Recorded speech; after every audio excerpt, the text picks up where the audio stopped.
un premier exemple, un site qui confie aux structures enfants-jeunesse de quartier, donc deux structures enfants-jeunesse type MJC dans les quartiers, très reconnus pour leur travail de proximité, partenaires du CUX, qui sont aussi pour la DDCS des partenaires d'action pertinentes avec des professionnels, etc.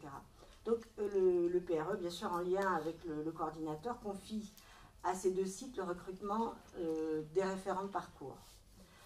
Moi, j'y trouve un intérêt particulier parce que c'est une posture de la ville de développer ça. La structure est une structure jeunesse. Ça veut dire qu'elle a, j'allais dire, une posture légère par rapport à l'action sociale. Quand je dis légère, je veux dire qu'elle n'est pas stigmatisante.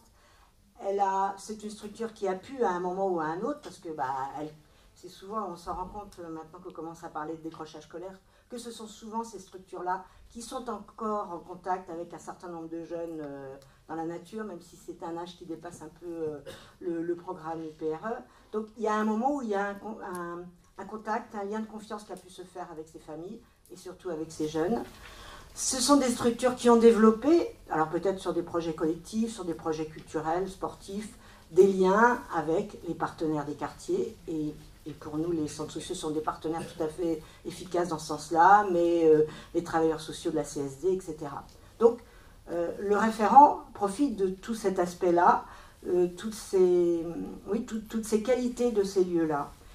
Et en même temps, le lieu, il bénéficie aussi. Alors, tout à l'heure, je dirais peut-être quelques mots, mais je pense que je vais dépasser les 5 minutes. Donc, ce que j'observe, c'est que de plus en plus sur les sites, je fais une parenthèse, les sites recrutent un éducateur, un animateur socioculturel ou un animateur de l'animation sociale. C'est-à-dire que de plus en plus, on cherche à creuser ce lien entre ces deux métiers-là. Donc souvent, le référent qui est recruté à ce moment-là, c'est un éducateur. Donc il va amener sa richesse professionnelle, il va amener tout le travail de l'individualisation, il va aider ces structures-là à travailler dans ce qui est leur problématique principale, qui est de quel public en réalité, avec quel public en réalité je travaille, et est-ce que je travaille avec ceux qui sont les plus éloignés des pratiques, etc.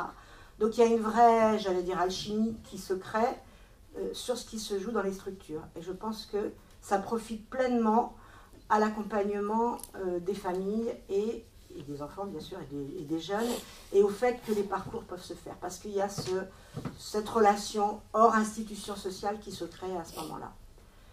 Et ça permet aussi à la structure de développer un travail plus approfondi avec les travailleurs sociaux de la CSD, avec les établissements scolaires, et de développer une certaine crédibilité. Donc ça, c'est